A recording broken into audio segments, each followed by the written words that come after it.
Would it tell you, say,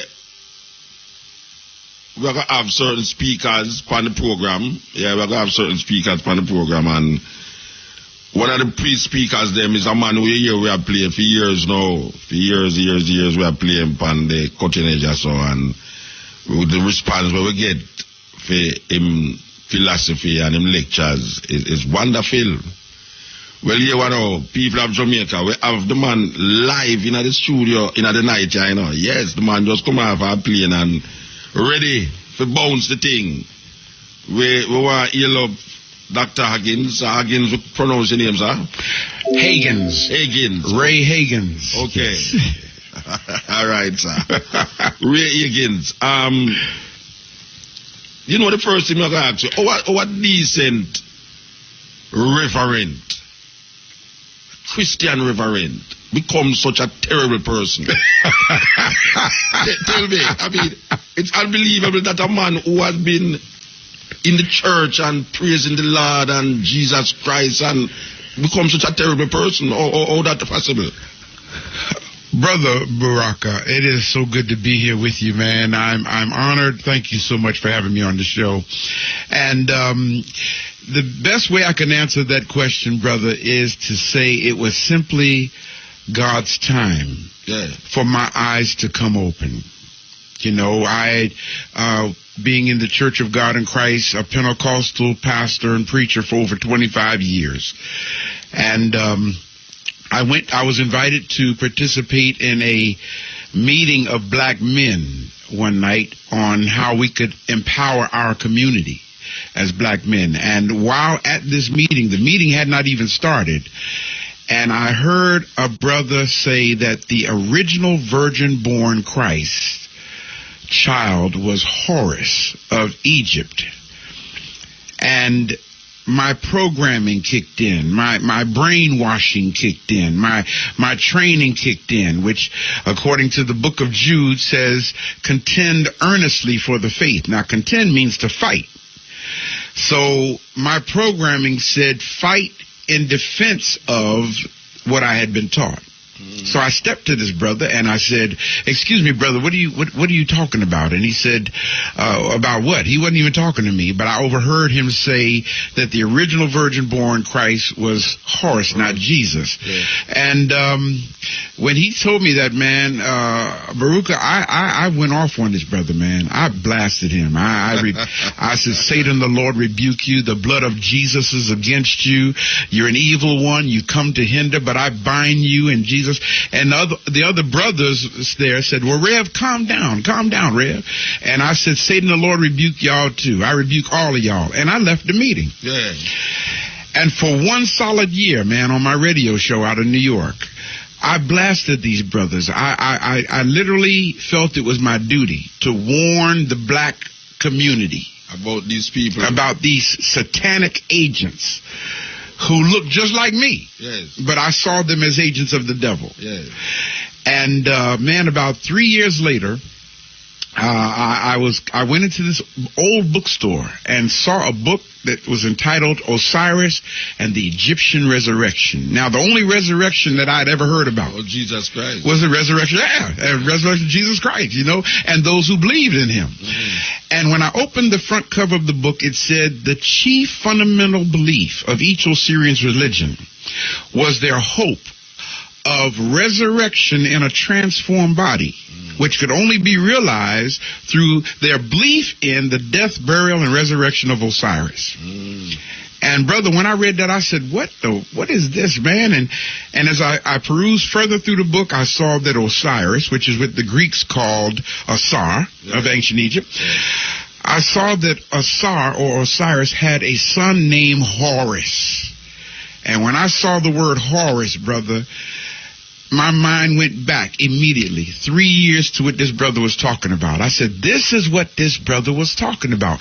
But it was outside of my circumference of awareness. Yes. So therefore, I couldn't receive it, you see.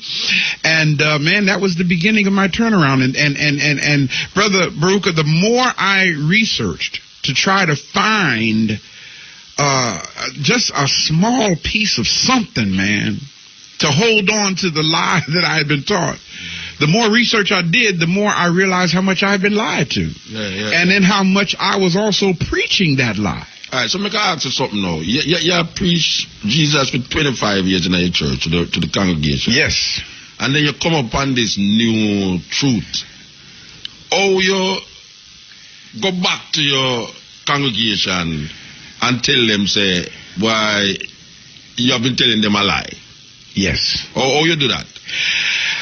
Well, I was so in awe of the truth that my eyes had come open to that I went back to my people with inexperience. I went back to them with not enough wisdom. My approach was not good. I went back to them and told them, y'all, we've been believing a lie. And brother, in the space of 30 days, and brother, I'm not exaggerating, in the space of 30 days, I had 2 congregations, 2 churches, one in Patterson, New Jersey, one in North New Jersey. And in less than 30 days, man, a congregation of over 500 people dwindled down to about 25. You would have thought I had a plague. They abandoned me. They walked off. They said I was a Jim Jones. I was leading people to hell and da-da-da. And so my approach was wrong. Instead of taking them through a learning process, I simply went in, with both guns blazing, and I found out painfully that you cannot snatch the rug from under people. Mm-hmm. You have to pull it slowly. And let them have an opportunity to step off of the rug.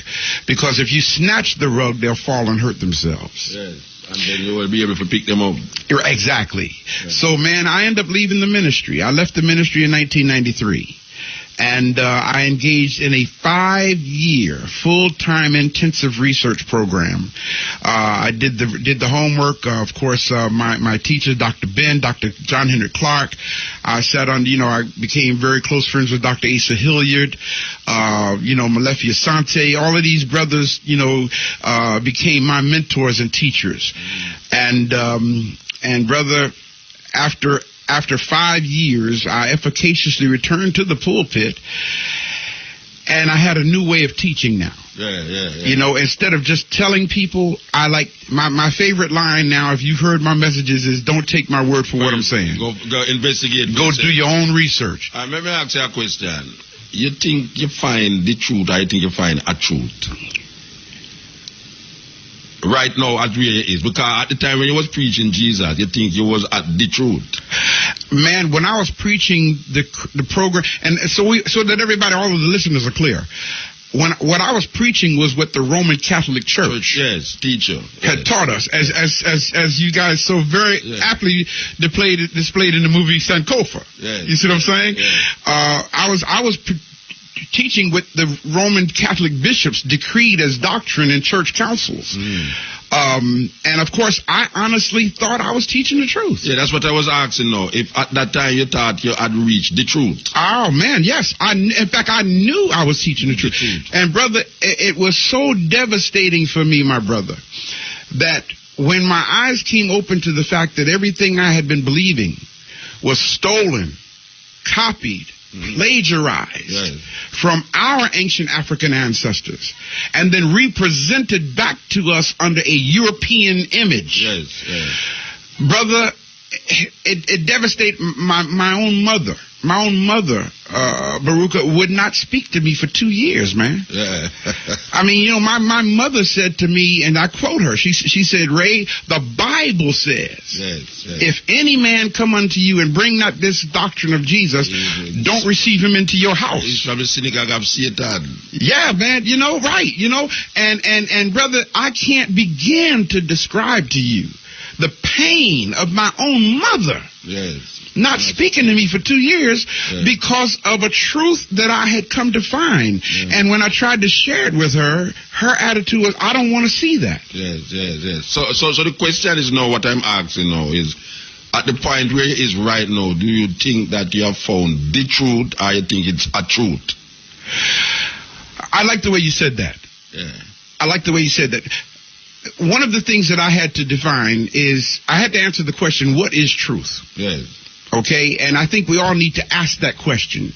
And the definition that I have come up with to the answer, what is truth, is this. Truth is that which is consistent with facts and reality. Yes. It cannot be changed because of other things happening before or after it. Exactly. It's just a constant. Truth is immutable. Yes. Constant. Yes, it's constant, brother. Never change. It never change. Not truth. Yes. Opinions change. Yes. Doctrines change. Traditions change.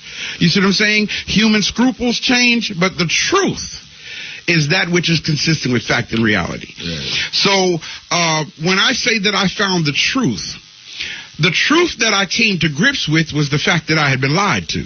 Yes. Okay, now that's the truth. The truth that I came to grips with was the fact that the story that was taught to us was stolen from us. Mm-hmm. The truth that I came to grips with was the fact that another people created a belief system to teach us, knowing it would rob us of our power. Mm. The truth that I came to grips with is knowing that religion is completely incompatible for black people. Mm. We are a spiritual people. Yeah. We don't live by religion, brother. We live by spirit. Okay. All right. So if maybe 10 years from now, I see Dr. Ray in St. Louis, there's a possibility that he might be preaching Islam or Buddhism based off of other information that might represent itself to evolve you from this stage now to a next stage, which is a truth. I got you. Yeah. And answer to your question, one of the phrases that I say when I'm talking to people is, at this point in my development. Yeah. Okay? Because one of the things I've come to grips with, my brother, is I am developing. I'm still learning. Okay? Now, will I be preaching religion?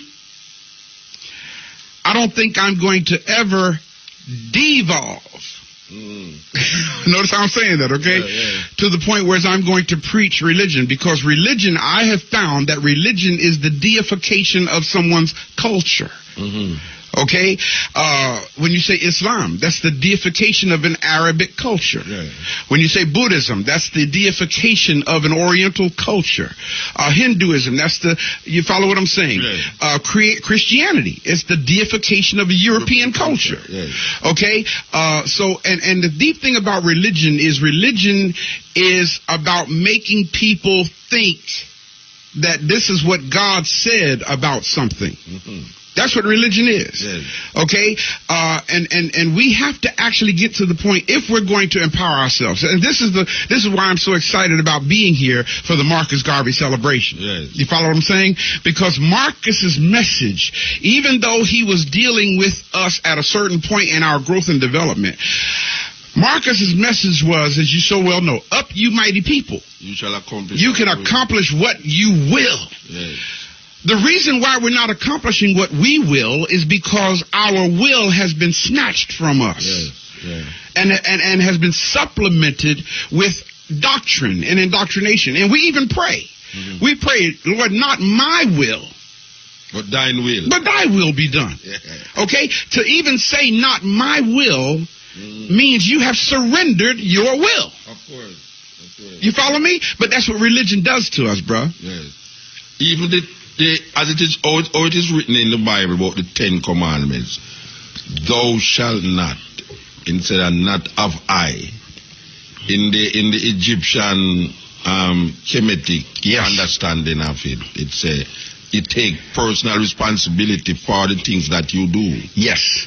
So you say, not have I done this, not have I done that. And if you are found wanting by the Mahat, yes, you will have to go back and restart the whole thing until you get the thing right. Yes. Yes. So in the Christian thing, it's thou shalt not, meaning now there is someone saying, which is you saying, thou shalt not, like you're pointing to somebody else. Right.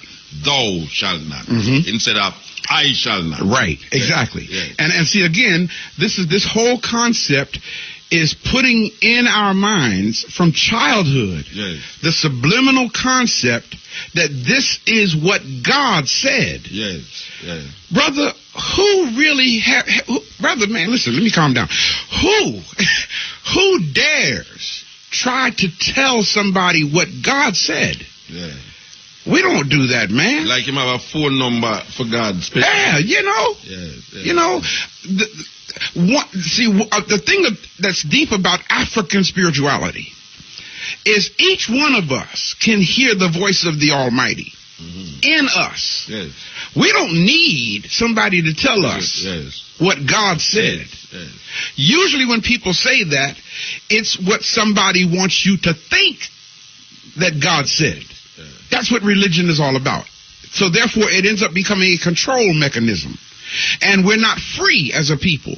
And until we become free as a people, we're not going to experience our power as a people. See, they knew that, man, when they gave us religion. They knew when they snatched us out of our motherland and forced religion on us, that it would keep us from tapping into our own spirituality. And so one of the analogies that I use, my brother, is the reason why a bird cannot fly is because it's in a cage. You don't have to teach a bird to fly. It's natural.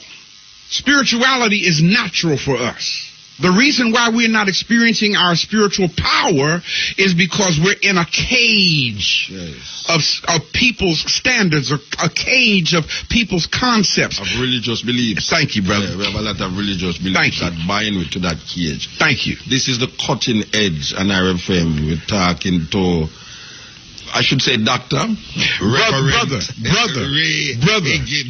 Ray is fine with me, man. I don't use the word reverend, and and actually I'm trying to move our people away from pastor, because the word pastor means shepherd.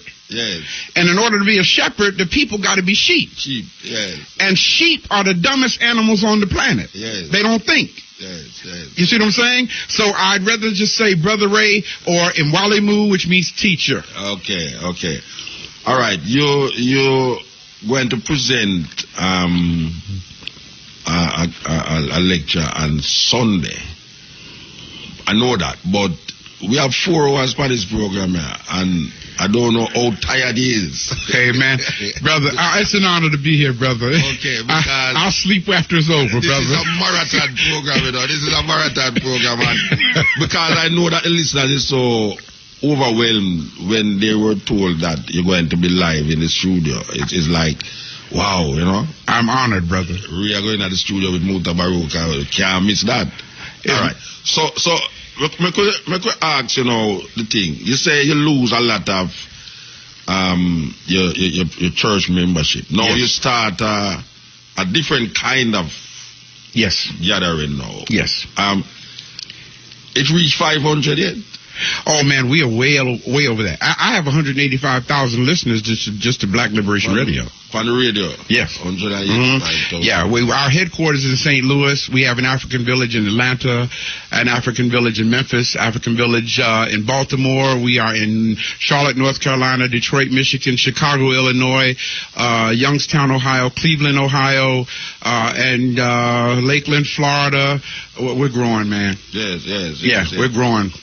And people, the people them of the old church, have you seen any of them evolving to this new idea, or the information that they have now received? They come to you and say, boy, Brother Ray, you want to say, I hear you change this thing, but now I realize that it was necessary for change. Yes. You get that? In fact, I have a lot of ministers that have transitioned over. And again, my approach is different now. What I do now, my brother, is I show people the facts.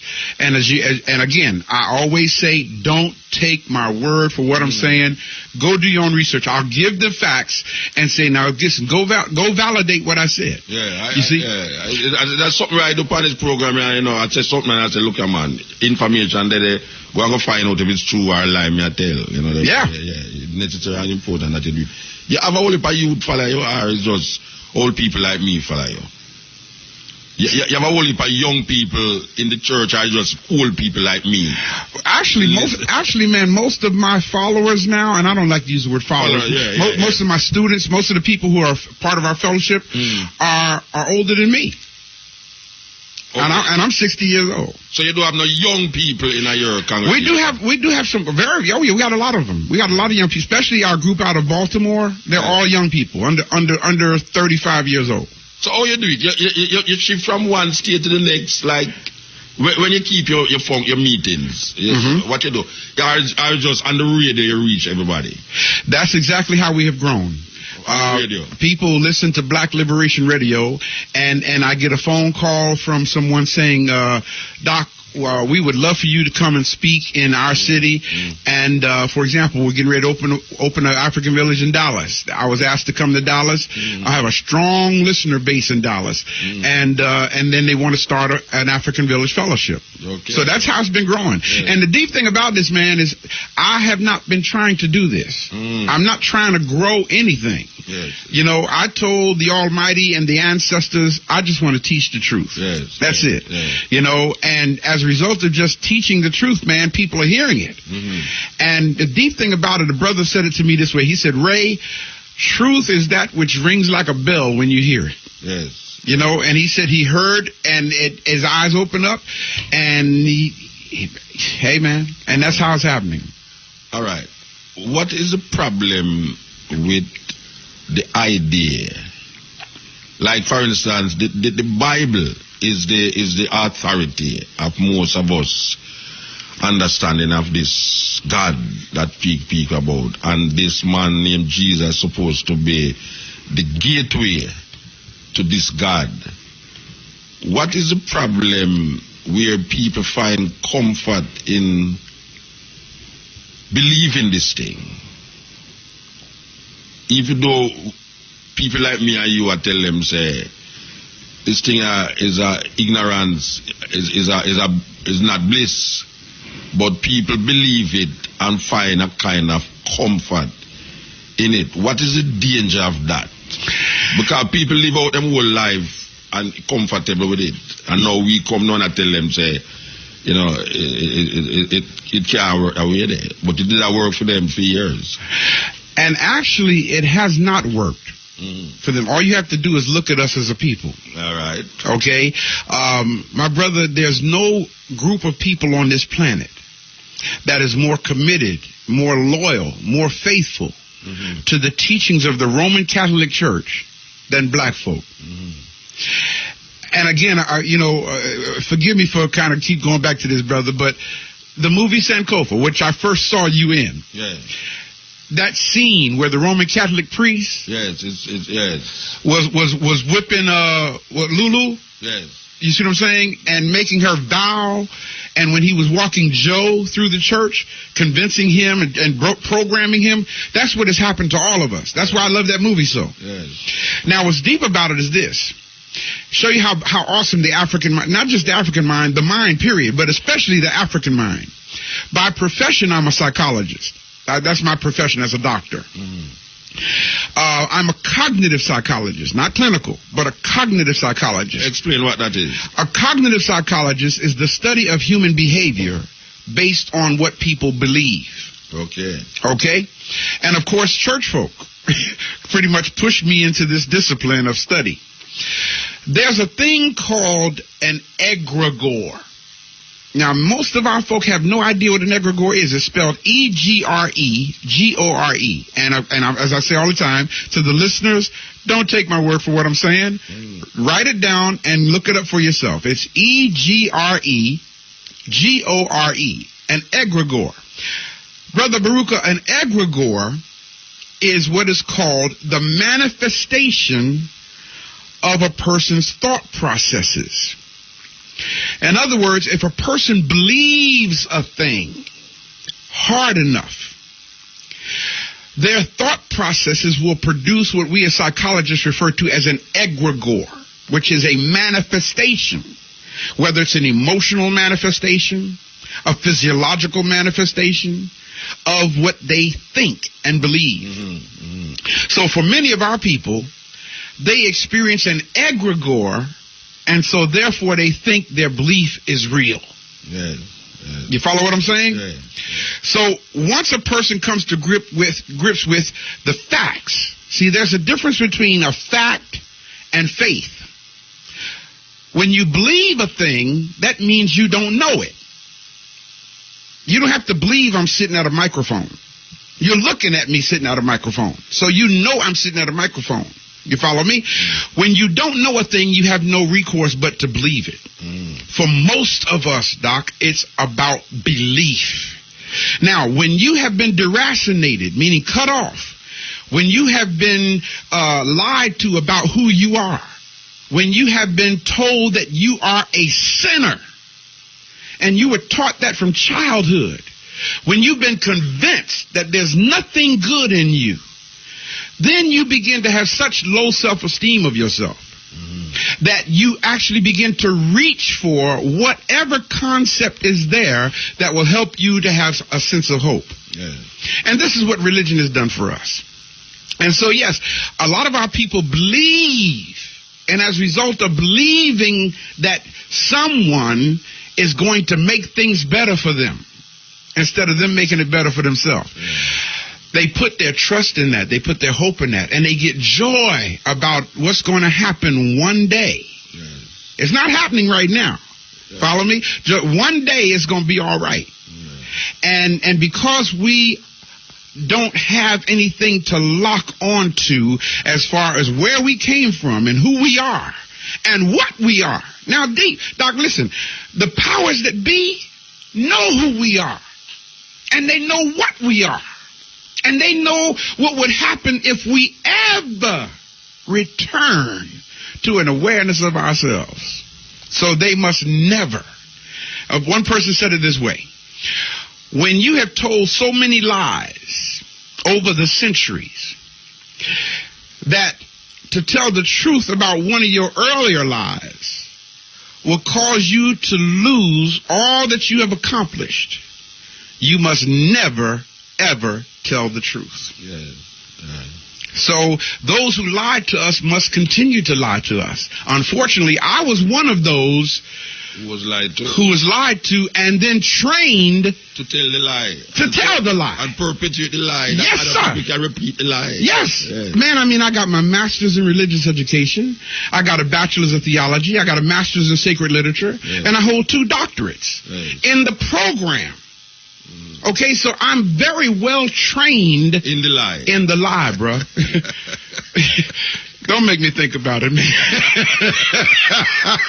Oh, brother. You know, my thing, man, is if I can reach just a little bit of the people with the truth that I reach with the lie, I will breathe my last breath as a happy man. Yeah, you know, the lie is so deep that they have everybody believing that there is something other than what is going to happen or what not going to happen. In other words, a man tell you that Jesus going to come back to save the world.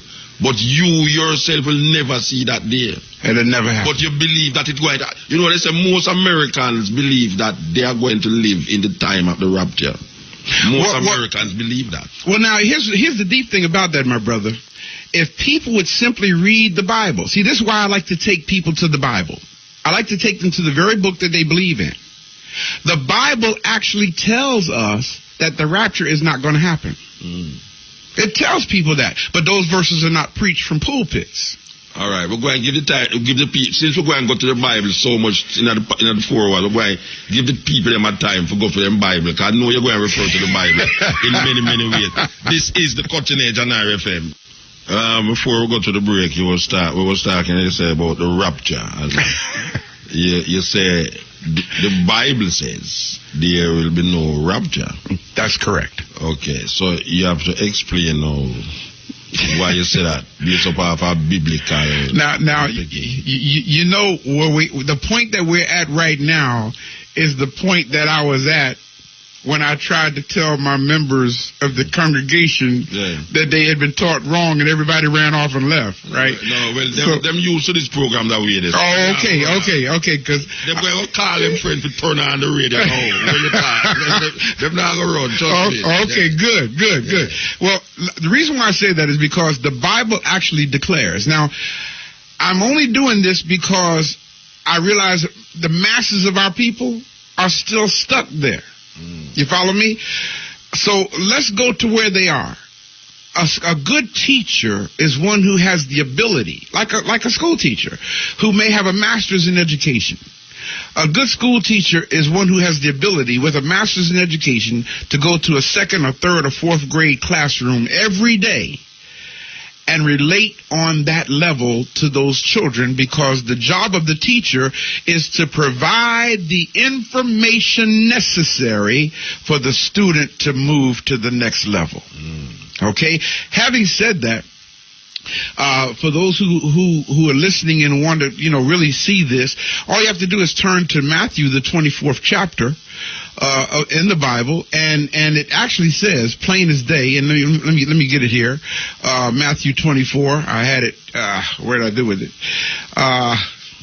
Bear with me, man, as I got all these pages up here. Matthew 20, here we go. Okay.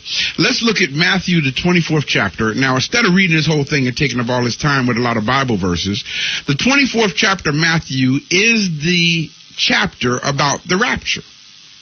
It is the rapture about when the Son of Man shall come back in the clouds. Okay? And it actually says in the, the verse, 29th verse. Okay? It says, immediately after the tribulation of those days. Now, he just previously said, for then shall be great tribulation, as was not known before, never known before. It says in the 29th verse, immediately after the tribulation of those days. Now, I'm just reading what words are here. Many of us have not taught that the rapture is supposed to take place before the tribulation. But in this verse, 29th verse of the 24th chapter of Matthew, it says immediately after the tribulation of those days, shall the sun be darkened, and the moon shall not give her light, and the stars shall fall from heaven, the powers of the heaven shall be shaken. 30th verse. And then shall appear the sign of the Son of Man in heaven, and then shall all the tribes of the earth mourn, and they shall see the Son of Man coming in the clouds of heaven with power and great glory. Now check out this, my brother. The 34th verse, to save some time, get right to the point. And this is the verse we never hear. 34th verse says, verily I say unto you, this generation shall not pass until all these things be fulfilled. All right, so the generation is the one we was talking to 2,000 years ago. Thank you. Okay. Thank you. Yeah. Well, a lot of people interpret it like it's them, for them generation, when it was something that was said to a generation 2,000 years ago. Well, but the generation past that he was talking to. Yes, it was the people he was talking to at that time. Yeah, them dead. They're all dead. Yeah, them dead. And then to really, add to it, the 9th chapter of Luke, the first verse, he says it this way. He says, verily I say unto you, there are some of you standing here listening to me right now. You shall not see death. You know it, brother. You got it.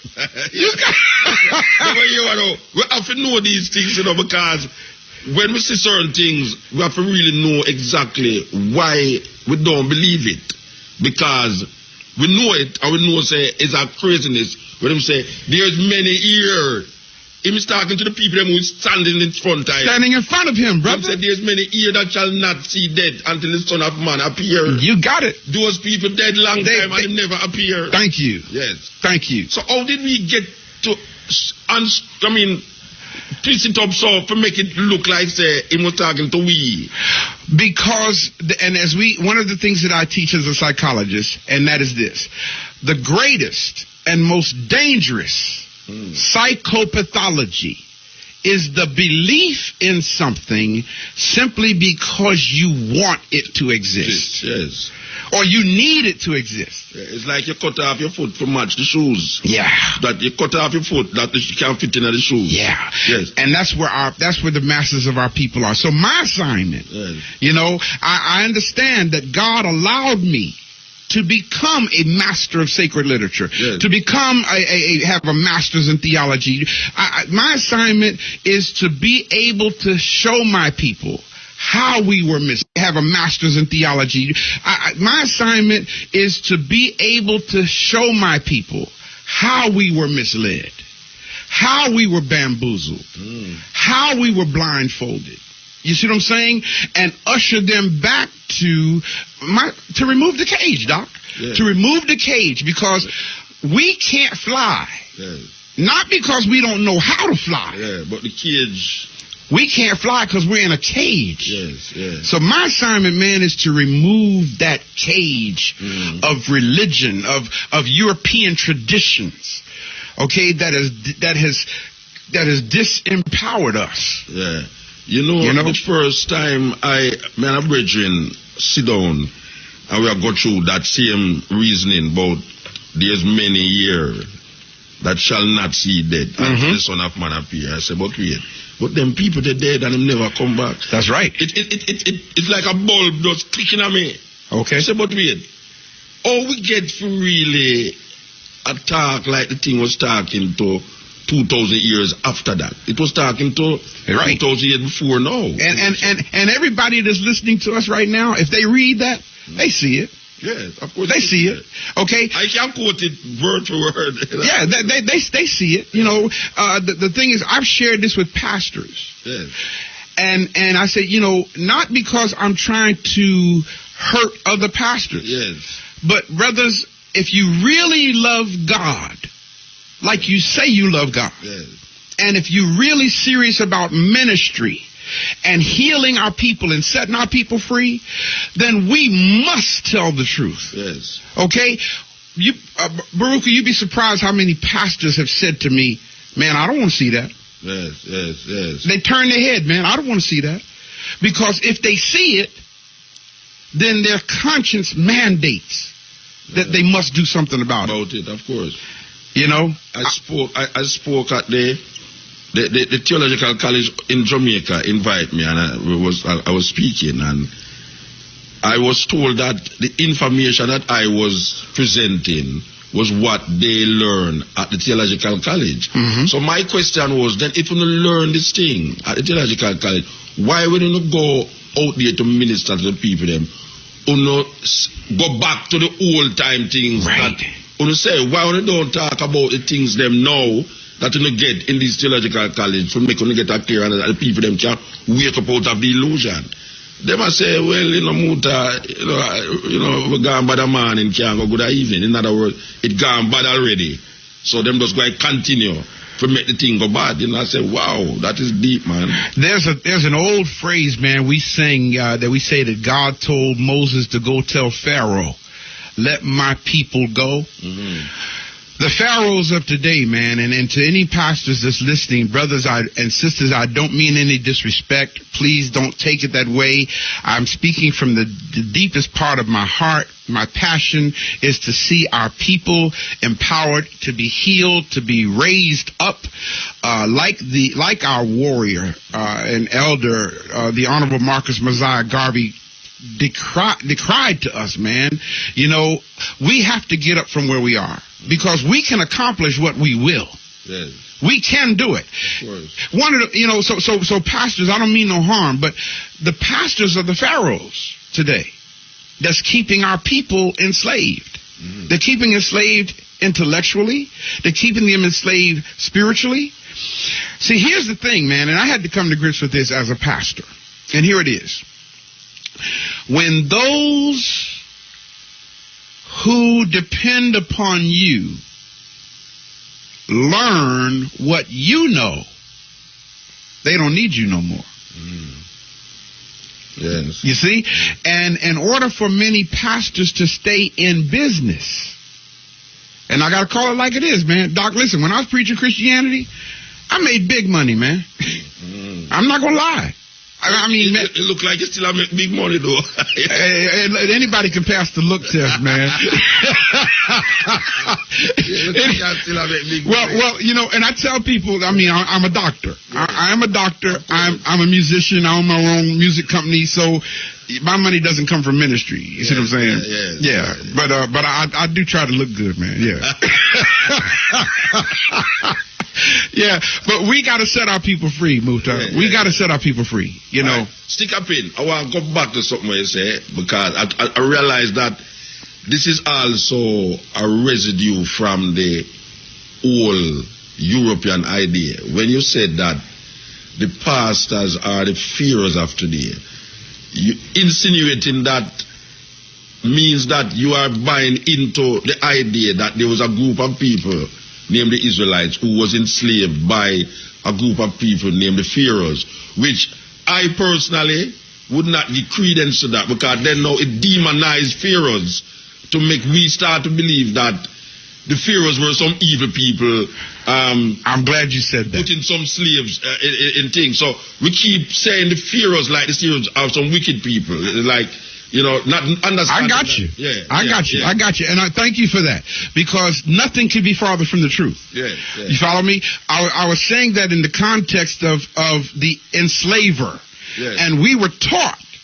Notice how I'm saying that. We were taught that the pharaohs were enslavers. The truth of the matter is, and see, as I began to do my field research in Egypt, and I've been going, man, for the last 12, 13 years, okay, doing field research, I found out, brother, and this is another thing that devastated me, I found out that there was never an Exodus. There was no Israel. There was no Israel. People in, you know, I just found out the other day, which is serious, I just found out the other day in research that there was no Nazareth before the New Testament. There was no Nazareth. There was no city or town in where they call Israel. There was no place. Nazareth is a construct to place a man named Jesus in a situation. There you go. To fulfill something that was said. Yes. In the Jewish Bible. Yes. You know, but basically, there was no Nazareth. Actually, brother, to be honest with you, there was no Old Testament, period. Well, there's no Old Testament, but them say, you know, I mean, the Christians call it Old Testament, you know. Because see, the thing is, what a lot of people don't know is that the Old Testament is newer than the New Testament. Yes. You follow me? Yes. Okay, what we're dealing with here, okay, and this is historical fact. Anybody listening to me, please do the research on the word Khazar. And if you have something to write with, that's spelled Khazars,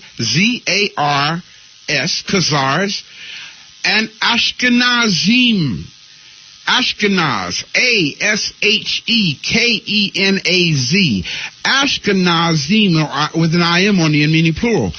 The Khazars are the so-called Russian Jews. Yes. The Ashkenazim are the so-called German Jews. Yes. And both groups of these people came down out of what is called the Caucasus Mountains. Yes. You see what I'm saying? So what happened is when these people migrated south, they saw the Christian church. They didn't want to come under the rule of the Pope. They kept going further. And saw Islam. They didn't want to come under the rule of the Sheikh. So they kept going further, and they invaded and went into Africa. We call them the Hyksos.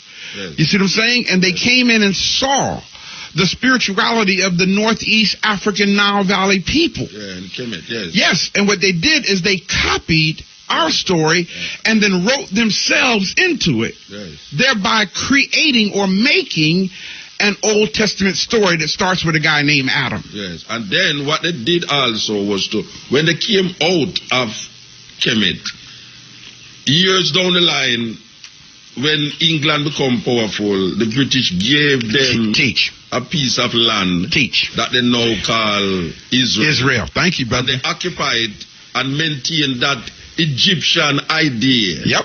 And say that they were the ones who were enslaved. You got it, man. In Egypt, yes. Yeah, you got it. Most of them is Russians. Yes, Russian and German Jews, man. I was speaking to an Israeli woman a couple of weeks ago in Connecticut, and I sat down with her and I said, "So you're an Israelite?" And she said, "No, I'm an Israeli."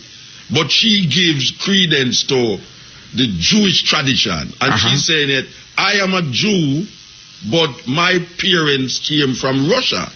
I said, but when I went to Israel, most of the people there that say that they are Israeli, is Russia them come from. Yes. How did so much Russians get into Israel to now occupy the spot and call themselves Jews? Which is that story. This is where the story originated from. Yes. The Exodus. Yes. Who went into Egypt. Yes. And wipe out a lot of things and then claim that culture, move out of Egypt, find themselves back in Russia. You got it. And in Germany. You got it. And then later on the British come and go, bam, this is piece of land. These are the people, the chosen people of God. It's crazy. And to show you how deep this thing goes, brother, another phrase that I teach is this: he who controls the printed page controls the thinking of the age. Yes. In other words, if I want to control you, if I can write it in a book and convince you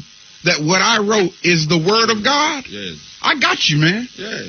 You see? So what we must understand is before the late 6th, early 7th century, there was nobody on this planet that went under the identity of a Jew or Hebrew. Yes. See what I'm saying? Now, what's really deep about it is the Bible actually says in Galatians, the 4th chapter, that Abraham never existed. Yeah. It actually says it. It says that Abraham is an allegory. And for those who are listening, look at your Bible. Galatians, the 4th chapter, read verses 22, 23, 24. It actually says that Abraham, his wives, Hagar and Sarah, his sons, Ishmael and Isaac, it's an allegory. Yes. The whole thing is an allegory. Yes. It's a story. Yes. Okay? Now, here's the problem that we face as a people. When you have been so removed from the identity of who you are, or an awareness of your own identity, that you have to look into the literature of your oppressor to find a name for yourself, that's when you're in trouble, bro. Yeah. And that's called an epitome. An epitome is when an epitome is to name yourself after someone who never historically existed. Yes. You follow me? So when a person says Israel, they're talking about Jacob. Yes. Because Jacob wrestled with the devil, supposedly, right? God changed his name from Jacob to Israel. One was victorious. Exactly. Yes. You know, but there was no Jacob.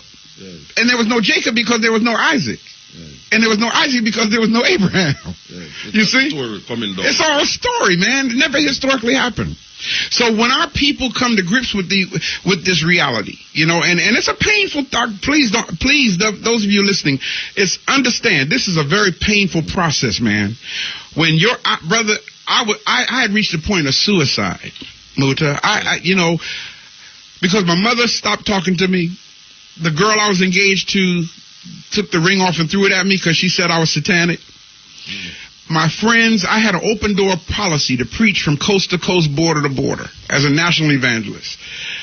Everybody I knew shut me down because I found out something that they didn't know. Brother, it was so painful, man. It was, you know, I reached a point of not wanting to live anymore. You see? So I am so thankful today to the Almighty and the ancestors for holding on to me. Because I had got so low at one point, brother. I said, you know, it'd just be better if I ain't here. Because my Constitution will not allow me to deny what I have come to find to be the truth. Definitely. You know? I am really into that too. That I never make it. Because you said that and you said that. And I come realize this now. Yeah. You're going to say, boy, I can't. Even sometimes you have to question your thing that you call truth. That's true. That's right. You have to question it. That's right. Am I really on the right path for this thing, considering that I have been saying these things for so many years, and also that I have been taught this thing for so many years. Yeah. And it is in my DNA for so many years. How the hell did I come round to know, come recognize this as the truth? Right. You know, it's weird. And that's why I encourage people to say, at this point in my development. Yes. Okay? Because once you think that you have learned it, that's when you realize you haven't, bro. Yeah, if you say you find God, you have a problem. Yeah. God never lasts. So exactly, brother. All right. All right, me could come back to this because you see, we might have given out some information, that sound crazy out there. So we have to really, because we know the listeners there, we know who are listening to it. We have to take it like breast milk. Yes. Feed them slow. Yes. Nipple backland thing. Yes. All right now. We could go back to the idea of what we call Old Testament and New Testament. And where you just said that the Old Testament is not as old as we would think. Right. In other words, it wasn't written before before Mark. Before Mark, yes. Right. Mark was the first book of the New Testament. All right. Most people would tell you, and most scholars would tell you that most of the Old Testament was written like 500 years BC. Okay. Even 1,000 years. I'm going to give it all 1,000 years BC. To show you that it is manuscripts very old. Now you are saying that Mark, which we don't even know who named Mark, but it could come up to Mark then. We know that Paul was written before Matthew, Mark, Luke, and John, according to scholars. I don't know if you agree with that. That Paul, the letters of Paul, was written before Matthew, Mark, Luke, and John. You give credence to that? Actually, Mark was the first New Testament book written, chronologically speaking. Yes. Was the first New Testament. Now, actually, follow how deep this goes.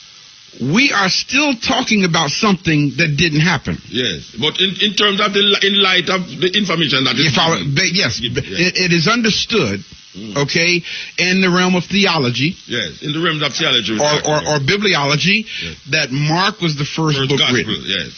The first gospel, yes. And then Matthew and Luke. Yes. Okay, and that's why they're called synoptic gospels, because they say the same thing. They're synonymous. Yes. The gospel according to John, or what we call the Johannine writings, John, 1st, 2nd, and 3rd John, and the Revelation. Yes. Those 5 books are what is known as interpolations in theology, meaning they were added into the biblical text centuries later. Yes. To twist the concepts around to make you think something happened that did not happen. Okay? And so it has to do, of course, with the divinity of Jesus. Jesus Christ. All right. So where would you put Paul in all of this? Because I was apart from Mark, I was in my research. I found that according to what they're saying, that Paul was written before Matthew, John, and which other one is? Luke. Yeah, they say that Paul was there. The Galatians was the first book that was written by Paul, I think. That's the first I'm hearing of that. Yeah, and then what happened now? We're talking about a next book, or books, that make up what we call now the Pentateuch. The Pentateuch? Yep. And you are now saying that all of that book, from Genesis to Malachi, was written in the same period as Mark. That's what you're saying, right? No, I'm saying it was written later. It was after Mark. Yes. All right. So explain to me how that information goes. Okay. And the reason for that, again, has to do with the historical fact that there were the Khazars and the Ashkenazim. Yeah. They didn't come on the scene. Yeah. Until the late 6th, early 7th century A.D. Okay? So the whole Old Testament is a story about them. Yeah. That they want the world to understand. Now, one of the important things we must understand, let's look at a timeline here. Okay, in the 4th century, they had the Nicene Council. Yeah. Okay, the council that created Jesus. Yeah. Okay? And then you had, after that, 3 other major councils. The Council of Ephesus, Council of Chalcedon, Council of Constantinople, in 451 A.D. Now, the one in 451 A.D. was the most damaging one of all, because the Roman Catholic bishops passed a law in that council saying that no one is allowed to write down, produce, or even think or teach anything other than what we have decided as doctrine. That was in 451 AD. Now, the program still wasn't catching on properly. Okay? Now, grab how deep this goes. So what happened? In 500 AD, and this is so important to this whole concept here that we understand.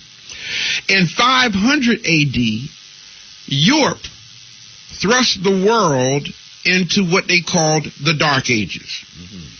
500 AD.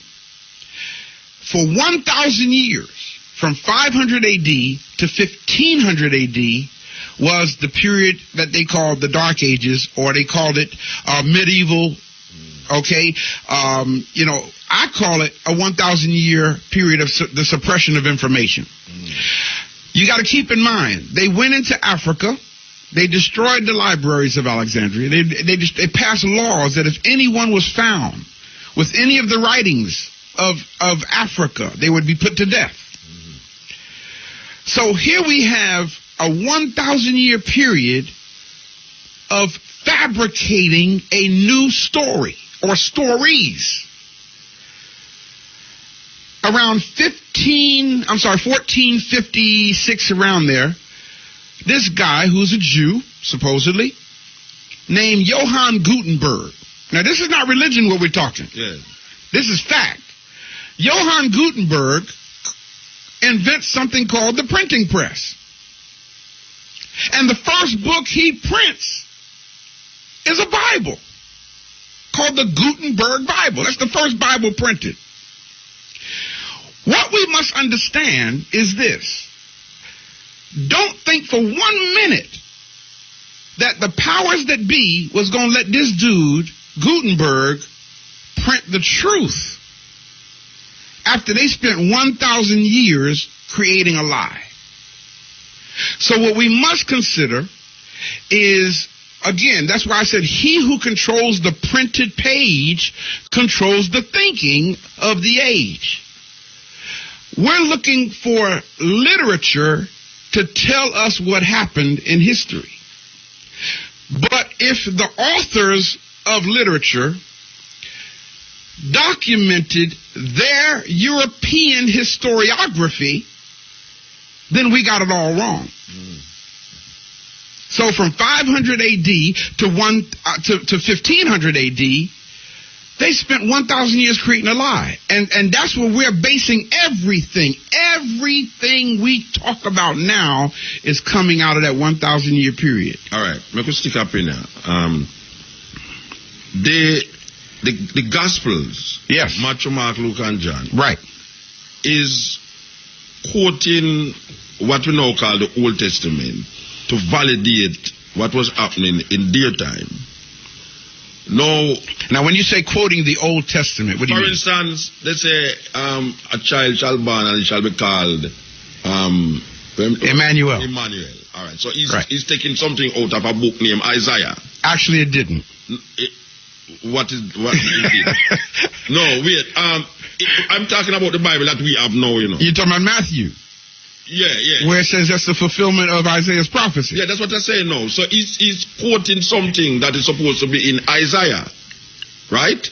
Well, we're not arguing if it's true or false. I'm just saying what he's doing. No, that's what we've been taught. Yeah. Yes, that's what we've been taught. When you read Matthew, right, he's quoting something that is in the Old Testament, right, of Isaiah. Right. All right. If Matthew was quoting something in Isaiah, who is it that is writing the story in Isaiah that a man can come in his time?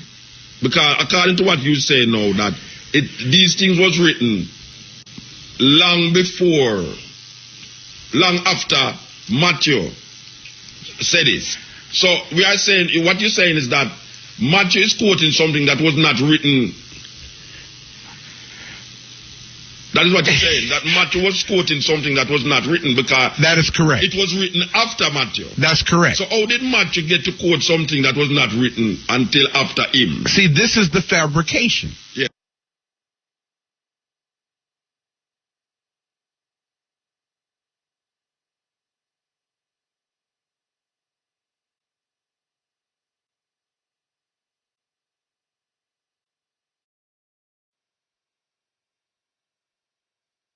Explain that to me. This is what I'm saying. See, a lie is always told in reverse.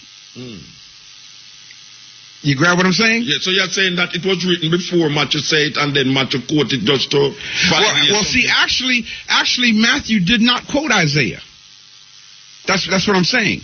And if you, or anyone who will read Isaiah, okay, now let me show you what I'm talking about. Let's examine that. Let's go to Isaiah, the 7th chapter, okay, where that is. Okay, and check this out now. Let's go there. Okay, and examine this very carefully, and you see what I mean. Isaiah, the 7th chapter, the 14th verse. That's where this comes from. Therefore, the Lord himself shall give you a sign. Behold, a virgin shall conceive and bear a son, and thou shalt call his name Emmanuel. What the church has done in theology and indoctrination is they have misapplied this and made it a prophecy of Jesus' birth, and then they took Matthew, the statement in Matthew, and connected the two. So where did that quote come from? The quote of Isaiah? It came from Isaiah. Well, Isaiah never existed. No. We're not talking about whether he existed or not. Okay. It is quoted in Matthew. Right. All right. Where did that quote come from? The author of the book. The author of which book? Matthew. All right. But if you look in Isaiah, right, you see Emmanuel in Isaiah. But it doesn't say Emmanuel in Matthew. What it says in Matthew? Jesus. It shall be called Emmanuel. It says, and thou shalt bear a son and shall call his name Jesus. Not Emmanuel, you sure? Because he according to it, to fulfill the prophecy. Now that's what I'm saying. See, fulfill the prophecy. They're saying that this was a fulfillment of prophecy. Yes. So then why didn't they call him Emmanuel? All right, so the prophecy that it was supposed to be fulfilling. Right. Where did they get that this prophecy was supposed to be fulfilled? Out of Isaiah.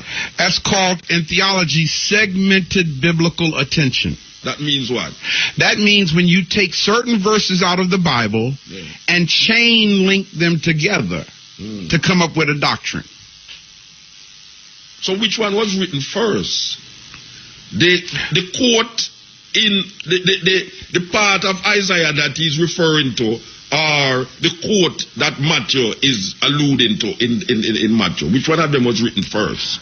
The New Testament was written before the Old Testament. Yeah. Fact. Yeah, so I'm asking you now. You follow me? All right. So if the New Testament was written before the Old Testament, right? And we are talking about so how could he quote something that was not written? That's what I'm asking. Right. He didn't quote. That's what I'm trying to get you to understand. It's not a quote.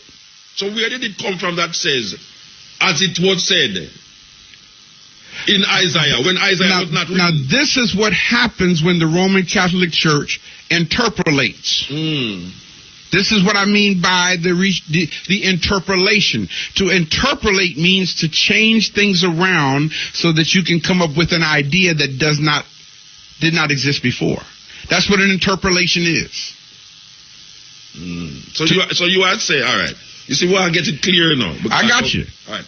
So you are saying that what the church did, or what the writer who's writing this thing do, is write down something that's, as it is said in Isaiah, which was not said in Isaiah because I've never used the word Jesus, but in the Matthew, it refers to Isaiah. In Matthew, it refers to Isaiah. Well, we were taught that. Yeah, but but how can you refer to something? I understand what you're saying. It's not written unless there is someone who wrote it already, and then write Matthew, and then say, I'm going to put that inside of it. I got you. Yeah. See, again, this is what happens in the Roman Catholic Council church meetings. You follow me? This is why they kept having so many council meetings, okay, to deal with these monkey wrenches in their agenda. All right, stick up in. We can go to a simpler one. Yeah. Now, wait, before you do that, let's read Isaiah for a moment so you can see what I'm saying. Yeah. Okay. Now it says the Lord himself shall give you a sign. Behold, a virgin shall conceive and bear a son. Now this is why it's important to understand the etymological words used here. Yes. The word virgin in this verse, see, there are two words for virgin in the Hebrew. Yes. The first is Alma, A-L-M-A, which simply means a young maiden. Yes. The other word is Bethula, which means a woman who's never been touched by a man. So you have two words for the one English word virgin. Yes. In Isaiah 7:14, the word virgin is Alma, not Bethula. Okay? So that right there strikes this whole concept of we're talking about a virgin birth here. Yes. Okay? And it says, and shall bear a son and shall call his name Emmanuel. Now, isn't it something that we only hear that one verse? It's the next two verses that shut the whole thing down. For the 15th verse says, butter and honey shall he eat. Jesus didn't eat butter and honey. Okay? And it goes on to say that he may know to refuse the evil and choose the good. Now the 16th verse says this, for before the child shall know to refuse the evil and choose the good, before this child is even old enough to know the difference between right and wrong, the land that thou abhorrest shall be forsaken of both her kings. We're not taught those verses. We're only taught the 14th verse. So what that means is, well, who is this talking about here now? Okay? So then we have to start asking ourselves the question, who is you in the verse? When it says, the Lord shall give you a sign. Like we said earlier, we think that means us. Who's reading it? Yes. Well, you have to go up to the 10th verse, and it says, moreover the Lord spake again unto Ahaz, saying. You is Ahaz. Yes. The you in Isaiah 7:14 is Ahaz, who was getting ready to go into battle, and he was freaking out, man, because he thought he was going to get killed in battle. That's straightforward. Okay? So Isaiah said to him, calm down, dude. You ain't going to die. Ask God to show you a sign. Yes. And Ahaz said, I'm not going to ask God for no sign. And Isaiah said to Ahaz, listen, God going to give you a sign anyway, Ahaz. A young woman shall give birth to a child. And before this child is old enough to know the difference between right and wrong, Ahaz, you will have defeated both your enemies. Yes. That's straightforward. That's it. Yeah, that's straightforward. You follow me? Now, for the sake of creating a doctrine, you follow me? Yes. Those who compiled biblical literature want to connect this verse to their fabrication in Matthew. Yes. As a part of this, and this is called segmented biblical attention. Now, you really have to ask, who's the author? See, until we know who the author of these things are, we can't even really talk about it. Because the truth of the matter is, Ahaz didn't write this. I'm sorry, Isaiah didn't write it. Didn't write it, we know that. All right, but we'll go back to it, because if I follow what you're saying, it means that what we just quoted a while ago was not written when Matthew was talking, when Matthew was saying what he was saying. Right? Yeah, it was not written. So, now follow now. It was supposed to have taken place 750 years before Matthew. Yes, but you said that it was not written before Matthew. Correct. Yes. So how did Matthew get the information to write it about something that never happened? This is what never happened before in writing. I got you. See, this is what I mean when I say the Gutenberg Bible. This is so important for us to understand. These people took 1,000 years to create a timeline that's a lie. You follow me? Yeah. They wrote themselves back into history. For 1,000 years, they created this whole story here. And the publication came out with the Gutenberg Bible. It's like writing a what do you call it? A book. All right. And you create a timeline that's not true. All right. In the Gospels, Jesus said, so who do they say I am? Yes. Some say use that, some say use that, and so. Yes. And then him say, before Abraham was I am. And them say, but you's not even 50 yet. Right. And you say you know Abraham. And them say, yeah, before Abraham was I am. All right. According to what you say, Abraham was written after this event that was supposed to have been taking place. Based upon what you say. Who said that? In which book it was said before Abraham was I am? In Matthew or Mark? Yeah,